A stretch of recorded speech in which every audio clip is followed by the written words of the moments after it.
Hello, and welcome to this special crossover podcast. I'm David from the Lorehounds. And I'm Ayesha from every single sci-fi film ever. Today, David and I are going to talk about Alien Romulus, which is the latest addition to the Alien franchise. But first, we're going to talk about our joint coverage plans, since we're not only getting a new movie, but it's the 45th anniversary of Alien, the 1979 movie that started it all. And then we're going to talk about the production details of the new film, as well as talk about our reaction to the 2 trailers that have been released so far. If you want more information on every single sci-fi film ever, or the Lorehounds podcast, you can check the show notes. And me and David will have a little chat at the end where you can get more information about both of those. Ayesha, good to see you. How are you? I'm doing great. How are you, David? Great. I'm really excited for this new movie. I'm excited to talk to you. I'm excited for our 2 podcasts to have this joint project. It's been a lot of fun putting it together.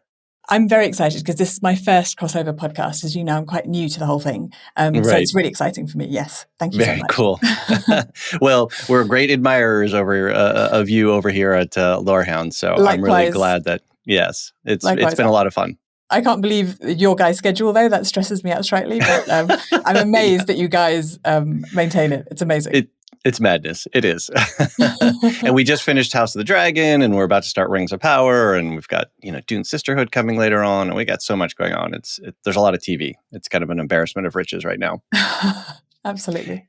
Anyway, let's talk a little bit about our joint plans for what we decided to do for this Alien coverage, because as we mentioned, not only are we getting Romulus, but it's the 45th anniversary. Absolutely. So we are going to do a podcast together where you're going to join probably one, if not 2 of our other co-hosts from the Lorehounds. We're still working out our scheduling details. I don't want to, commit to everyone, but we're going to talk just sort of about the film as fans and what we enjoy about the movie and our personal histories with the franchise and that kind of stuff. Just kind of a celebration of the franchise overall, as well as the 1979 movie. And then over to you for the next podcast. I'm really excited about that one because film enthusiast is where I am. But after that, we're going to do an academic discussion with Roger Luckhurst and Jason Ebel. And that is going to be about the 1979 film and looking at it through a kind of context and content kind of lens, seeing what was happening around the US at that time, in the UK where it was filmed. So hopefully that's going to be more in line with what I'm familiar with, but it's going to be really exciting to talk about it academically. With more of your format in terms of working with talking to academics and experts in the respective fields. Absolutely. Very cool. And then once the Alien Romulus movie releases on August 16th, we on the Lorehounds are going to do a movie review, one of our standard one-shots. And we're going to pull together whatever co-hosts we have. I've already got a couple of commitments from folks, but we'll do that sort of as a standard format for what we have for movies. And that will come out about a week to 10 days after the movie releases. So that way, everybody gets a chance to see it, and we get to sort of mull it over a little bit before we come to you with our opinions on it. And for Lorehounds subscribers, there's some bonus content. There's actually 2 trailers or trailer reactions that are out. I did an audio only of the teaser, and I just released a video breakdown of the full trailer, and both of those are available for Lorehounds subscribers. Anyway, let's move into some of the production details just to set the stage for the movie so that we have some context for it. The synopsis for the movie is it's set between the events of Alien and Aliens. The story concerns a group of young space colonists who, while scavenging a derelict space station, come face to face with the most terrifying life form in space. So the director is Fede Alvarez. He's the director and writer. He's an Uruguayan director. He is, I think, most known for a remake of Evil Dead, which released in 2013, and then Don't Breathe, which was released in 2016. I've not seen either of these films. Have you seen any of Alvarez's stuff? I have seen Don't Breathe, and I thought it was a very good horror film. Okay. So I'm expecting that kind of paciness, I imagine, to the new Alien Romulus, yeah. And then his writing partner, Rodo Saegas, is a longtime collaborator with Alvarez, also from Uruguay, and is credited on both of those movies as well. The cast of characters, we've got Kaylee Spaney as Rain Carradine, David Johnson as Andy, Archie Renault as Tyler, Isabel Merced as Kay, Spike Fern as Bjorn, and Eileen Wu as Navarro. So this is going to be produced by Scott Free Productions, which is Ridley Scott's production company, and Brandywine Studios, which is the original one of the original producer companies for the original franchise, and they're attached to most of the Alien movies and products that we get. It's going to be distributed by 20th Century Studios, and it's going wide release on August 16th, and it looks like it's got a just under 2-hour runtime, 119 minutes. So let's talk about our initial reactions to the trailer and the teaser, mostly the trailer, which just came out. Ayesha, what did you think of the trailer itself? What I found really intriguing was from the first trailer when they say something along the lines of, is this where you want to spend the rest of your life? And you hear a female voice saying, I don't. And then I know that it's Mal from Shadow and Bone, so I know it's Tyler who says, then this is our only ticket out of here. And I was so intrigued about what that is. And then the second trailer, which I think is fascinating, is that it kind of puts that into a completely different perspective, because I was thinking, is that going to be to do with the corporation? Is that, are they being exploited in some way? But it says you want to break in and steal highly regulated equipment. And then Tyler's character says, this could be our only ticket out of here. So there still could, I imagine the corporation is still going to be in there. But it's interesting because it puts a twist on it, because first I thought poor little kids in space going on this kind of whatever journey they're going on, but they're actually trying to commit some kind of thievery. Yes. Which, I'm sure they'll still be protagonist or whatever, but it's not the kind of innocent little, exploited children that we would have expected. Yeah, I thought the trailer itself was constructed really well. It really builds it sets the premise, and it builds the tension, and it tells you what kind of horror we're going to get. But I feel like for a 2-hour trailer, there's still so much more story. Like a lot of trailers, they really give you a lot of the story, too much, like almost. And this one, I felt it really narrowed in on just a couple of key points just to let you know, hey, there's this group, like you said, this group of kids. They're kind of they're desperate to change some circumstances of their lives. And then, oops, they get into something that's way more over their head. Oof, but they're holding a lot back from us. So I'm really expecting a lot more. I think the trailer did the job of the trailer. Yeah, and what I loved was the introduction of the Gene Kelly song, You Are My Lucky Star, which is from the original Alien, which apparently Sigourney Weaver ad-libbed that. That wasn't part of the script, so she starts singing that in the original one. That's what I've heard anyway. And the fact that they put that in, so it's such a contrast to what you're seeing. You're seeing abject horror. Right. And there's this beautiful, singing in the rain, old school, golden era of Hollywood musical number in the background. Right. And then it kind of repeats but distorts. And then there's like a faint echo as you can just kind of feel it going away. So I think the sound design on both trailers is phenomenal. And I love the sound design of the original Alien. I do wonder if it's my many years of like podcasting and working in radio that I have such an appreciation of sound. But the sound design on both of these is phenomenal, in my opinion. Yeah. In the teaser, the first one, a teaser trailer, whatever they call these things, they blur the lines of what is what. But the first thing that we did get that motion tracker from Aliens, the little bleep sound, and it was like the moment that sound hit, I was like, I was triggered into like, oh my gosh, what's going on? There is definitely a lot of like Pavlovian reactions to this, because there's so many references to the earlier films that it just gets you kind of like, oh, I kind of know where I'm going with this. But then there's a really slick style. It's still got that grittiness, which Ridley Scott has in the original, but it's definitely it's going to be a modern take on that, I think.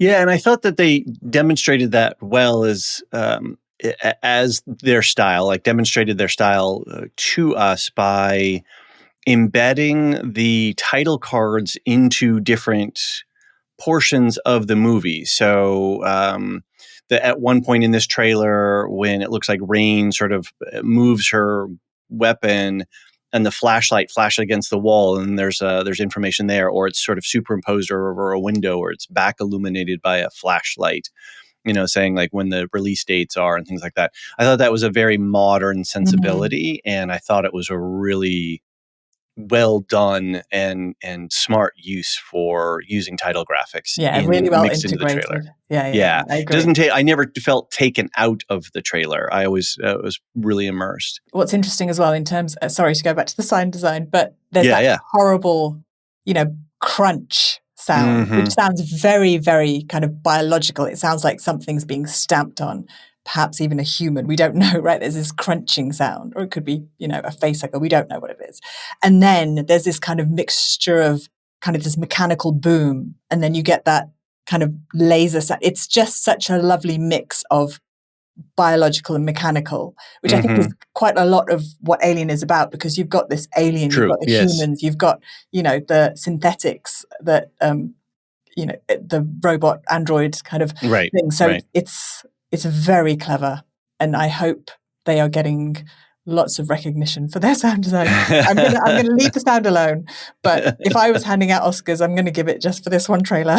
Nice. Well, you have to come back around when we have our Oscar coverage. We do. Alicia gets into a whole bunch of stuff, and we go through a lot of the films and things like that. So yeah, fingers crossed for some sound design. I would love to see a behind the scenes documentary for this, and to have the Foley artists sort of featured. That would be very cool. Yeah, That because would be the very cool. sound does make such an important part. And I thought too, on that, the design of the sound of the trailer. So when Navarro is experiencing the chest burster and Kay is holding her, they cut her scream Yeah, into the background sound from the diegetic sound, and it's perfect. It really allows my imagination to take over in a way that if she just screamed, it would be it has less of an impact of me just hearing her absolutely. scream as when they cut to the background sound. I thought that Mm. was a really smart and clever way to do that. I agree. And also it then plays on that, because they do it then in space, no one can hear you, and then it's the scream. So Right? it's perfect. So this whole trailer and the teaser that was initially released, there's so many Easter eggs, there's so many connective tissue to the original movies. I think less Aliens 3 and more Alien and a little bit of Aliens, but it feels fresh while at the same time being really well rooted in the story history of this franchise. Yeah, I am very interested, because they've really dedicated themselves to the practical effects. And Mm-hmm. I hope that might be true of any kind of physical, it's not going to be CGI heavy. Of course it's going to be CGI, because it's going to be in space. Right. But It's a modern movie. Yeah. yeah, but it's going to be very light in the CGI. Everything's got practical effects. Have you seen the little remote control face huggers on social media that they've? No, I've been trying to steer away from a lot of Okay, good. Sorry if that's a yeah, no, spoiler, it's but quite all right. there's a friend of mine who's like, I need one of those remote control. I'm like, that would be a really good toy to have. Probably not for very young children though. And yeah, so they're doing a lot of practical effects. I saw Fall Guy in the cinema, and since then I'm like, we just need To practical. really, really backtrack on the CGI situation, because there's something about physicality and Mm, physical, real practical effects that it's just more exciting to watch as a viewer. And I think that also adds to the grittiness of it and the mhm. realism, which I hope they're going to be able to carry through in this film. Yeah, there's something about the way that a real object is the lighting and the way that the camera interacts with it.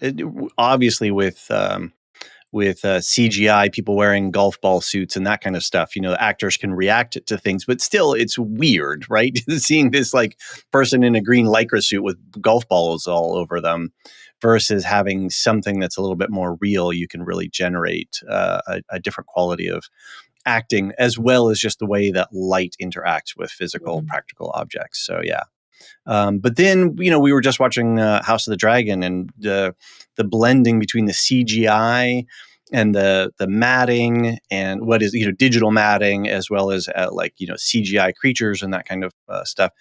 It's gotten really good. It's getting harder and harder to tell the difference between these things. So yeah, hopefully these guys seem smart about what they're doing with the trailer. So Yeah, and I think that's the thing, that even, I mean, we are amazed by CGI, right? Like the like the last 20 years has completely changed. Like Yeah, my kids will watch something from 20 years ago and be like, you thought this was good? I was like, yes, we did. It was really good for that time. that's right. Put it So in context, yeah. please, children. Put it in context. So that, I guess that's the thing, that when I watch Alien or when I watch 2001 Space Odyssey, that Mm, still looks good to me. That still looks, mm-hmm, and that's the thing. I feel like CGI, although we're like, oh wow, and it is a spectacle and it's amazing what they can do with hair and every like lighting, everything bouncing off it. The kind of what it's going to look like in 20 years, is it going to stand up like 2001? I'm not really sure. yeah, that's a good point. That's a good point. And speaking of, the next generation and that, I think this trailer, and from what I'm gathering from the trailer, I'm expecting that this movie is kind of, I hate to use the word reboot, but I don't think it's a reboot. I think it's they're trying to cultivate a new generation of fans. So in the 70s movie, it's truckers in space. It's, there's management, there's workers, they're really average, normal, everyday people. And hopefully we're going to talk about this more when we talk with Roger and Jason. But so that really captured, because people could see themselves on screen, right? There's a spectrum of characters that made sense. And I'm wondering that if we're centering all of this around a group of young friends who are on when we have to talk about this a little bit, Jackson's Star Colony, is this their attempt to reach out to a new generation and to bring some new people into the Alien franchise? Because we're getting along. I mean, we've got 7 films plus 2 sort of spin-offs with Alien versus Predator. And really, 2 plus 1 are really the only. We can talk about that on the other podcast, but I think this franchise is due for a really good, solid next production, and if they do that, where they bring in a younger generation set into the fandom, I think that's a smart play as well as an interesting storyline. Yeah, I agree, and I also think what's quite interesting is that because Alien is kind of like of this, franchise, it's the seminal work. But there's certain things in that can't be repeated, and yet, I suppose, in every single film, we want those same kind of shocks and same kind of like fears and terrors, and the Alien is very much a psychological horror. It's very much low level, and you hardly see, the monster through that. And the reason Aliens works is that people always call it a war movie. It's so different from Alien. It's not trying to recreate that kind of initial thing. And I think that's what this film is going to do, is that you can't really recreate Alien. You have to just come at it from a completely different angle. And when you see these trailers and you see these facehuggers flying all over the place, like that's not like a slow psychological horror. That's definitely, oh my God, when he says run, it's like that, it's going to be that kind of horror, right? Right. Well, and I love the way that the whole trailer starts out. Are you sure you want to do this? Right? It's like, are you sure you want your seat in the theater right now? Because we're going to do something to you. Yeah, I never thought of it like that. That's good. I like that. Yeah, I think that's a good transition to, let's talk a little bit about what we have seen in the trailer and the teaser, and what is it that are you looking forward to specifically from what visuals that they've given us? What are some of the things that are most exciting you? So I think, like I just said, I'm looking forward to it being a different kind of film to what we've seen before. Obviously, we like the fact that it's rooted in that kind of mythology. We're going to the same places, but it does, even though it very well kind of pays homage to the earlier episodes, I think this is going to be different in its pacing and its style. I think Alvarez is going to do things his way, while still being very, very respectful of the franchise. So I think that's going to be exciting for me. Yeah. And the other thing is, I love the fact that they're going heavy on the practical effects of this. Right.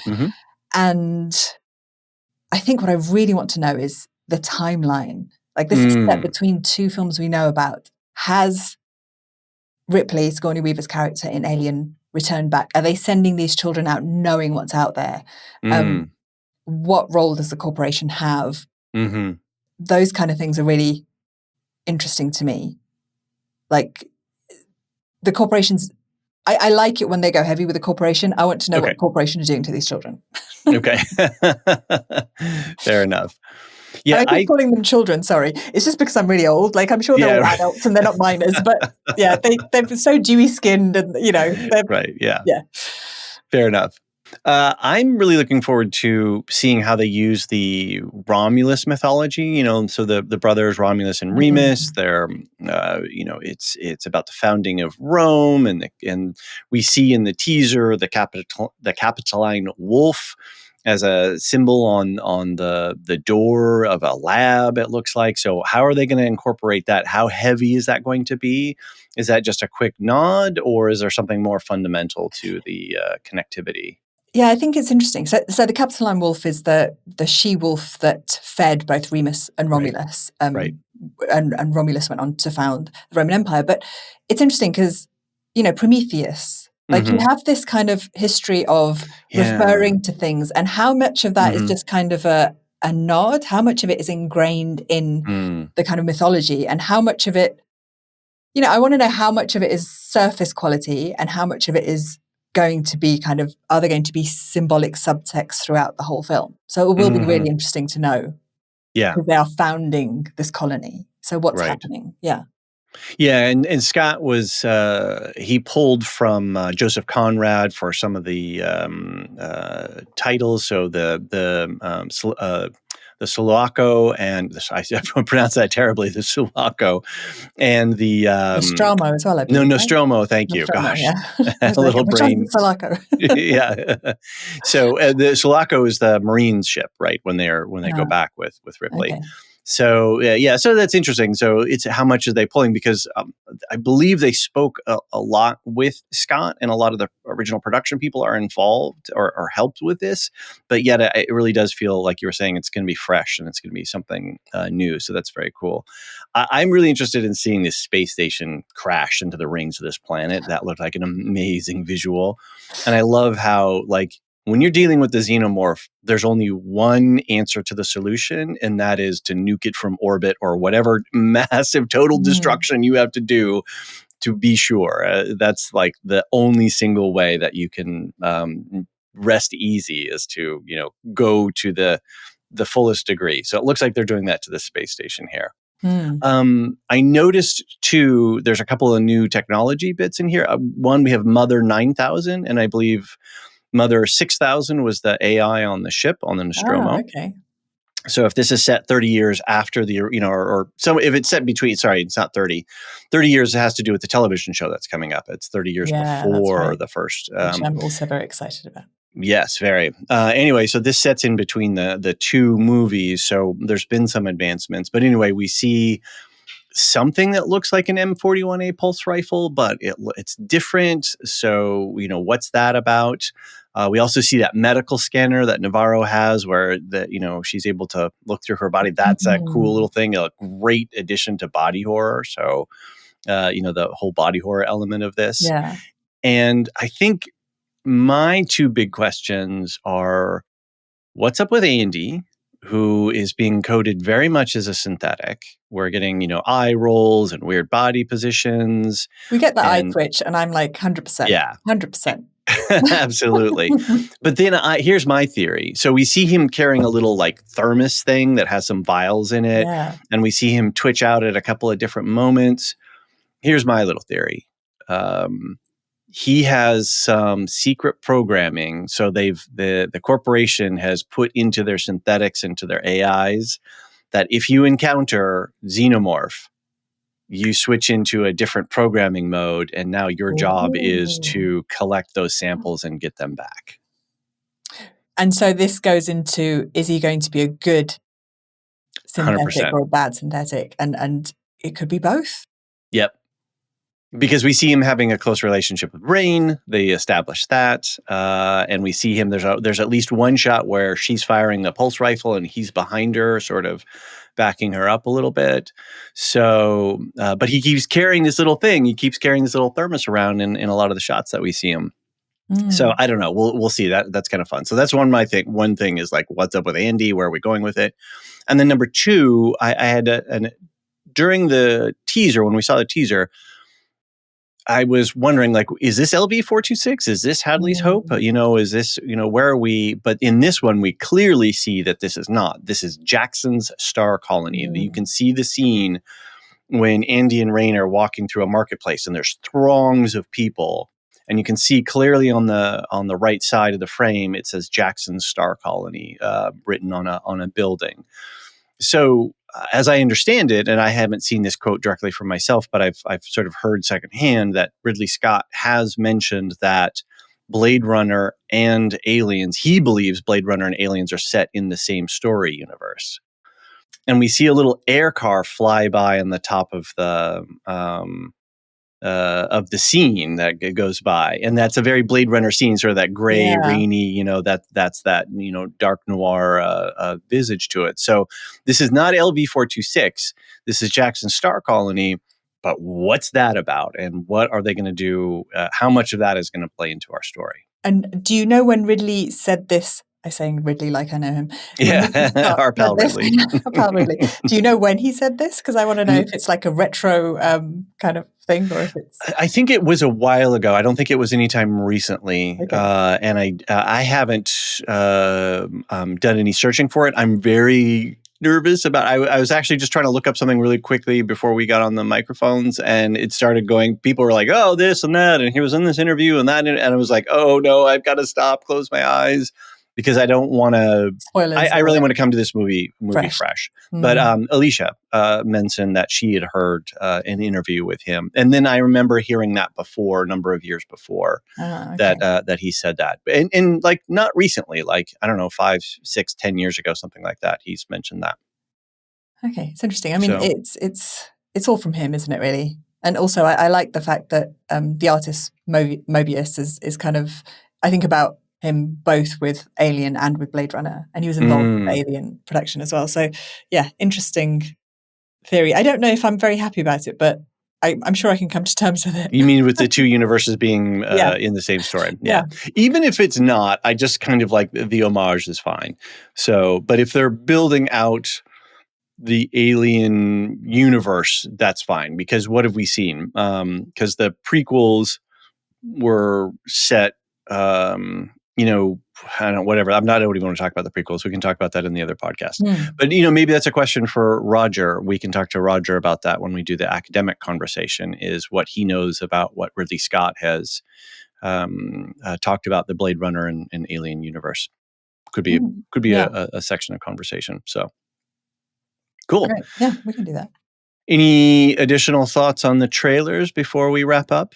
I think that kind of covers the excitement levels and the general Cool. overview. Yeah. Yeah, good. I'm excited. I think I'm like, come on, August 16th, So, so what is going on these days with every single sci-fi film? You just released a podcast, and it's in my queue to Oh. listen to. And but what have you got on deck for us, and what's coming up in the next couple? So yeah, the last podcast was on mad scientists of the Okay, 1930s and 40s because love they it. proliferated in that era. And then the next podcast will be the academic discussion with Roger and Jason. So Okay, I'm hoping to line that up. I release every 2 weeks, which probably okay. seems very, very sparse to you, David. But You're a one person shop. You got to do what's for you, right? yeah, So it takes a bit. You're doing a lot of prep, and I would say this for the listeners of this podcast. One of the things when I encountered your podcast, I was so impressed with is, yeah, you get some great guests on. That's important. That takes a lot of work. Who's involved in this? All the communications, the ping ponging of emails. When can we schedule, and all of those kinds of things. And granted, they're subject matter experts, but you're doing your research so that you have these really intelligent conversations with them and are able to have that dialogue that's very rich and expands my understanding of things. So yes, I'm heaping a lot of praise on you because I think you do a really good job. And if you have to do 2 weeks, I don't care. If it was monthly, I don't care. I just really appreciate the level of detail that you put into your preparation. thank you so much. I do think it's kind of unwarranted because, as I said, the specialists are amazing, and they do carry Modesty most of it. No, I research a topic for a few weeks. They're literally been researching these for like decades sometimes. Right, right. So I can just kind of nudge. And a lot of the times, I write this to them beforehand, I'm like, please correct me, because I'm just reading up stuff. I'm corroborating as best as I can, but I'm not a specialist. So yes, I do my research, but I'm nowhere near an expert. Right. But you're a fan. You're I'm a a huge enthusiast is how I describe yes, myself. right. Absolutely. Yeah. Right. So people can find you at every single sci-fi film ever. Yeah, that's the name Asterix. of the podcast. But they Right. can find me at the website Every Sci-Fi Film, and I'm on Instagram. I post up whatever I'm researching and doing on there, which is again Every Sci-Fi Film. And yeah, come join in if you like a bit of history, old Hollywood, science fiction films, anything like that. Absolutely. And I can't wait till you get up to the modern age, and then we're gonna Yeah, I'll be maybe collecting a pension by then, but I'll get there eventually. I'm pulling for you. We're gonna do it. So over in the Lorehounds, we just wrapped up with we're just wrapping up with House of the Dragon season 2. We just wrapped up with The Acolyte. We have Rings of Power starting at the end of the month. We've got some stuff in between. We've got to get back around to The Bear, so that'll be coming. We've got Dune Sisterhoods coming up as well, and a number of other projects. We're going to be having a very busy fall. But if you go into the show notes for this episode, you'll find a link tree for the Lorehounds, and there on that link tree is a link to all of our other affiliates, because we have 3 or 4 other podcasts that we support and sponsor, as well as our Discord. And we have a very lively Discord, great moderator team, a lot of fun discussion. So I invite you to join us there. Other than that, we're just going into a very busy fall. So check us out if you're, interested in all kinds of fun, nerdy story topics. So you got all the new seasons starting, right? Oof, we got a lot of bunch of stuff coming down us. If I sat here to explain it all, yes, exactly, we'd be here for another 15, 20 minutes. So, well, Ayesha, it's been an absolute pleasure. Thanks so much for coming on. Thank you so much. Greetings to all every single sci-fi film fandom as well. I hope it's growing, and we're looking forward to a couple more podcasts together. Brilliant.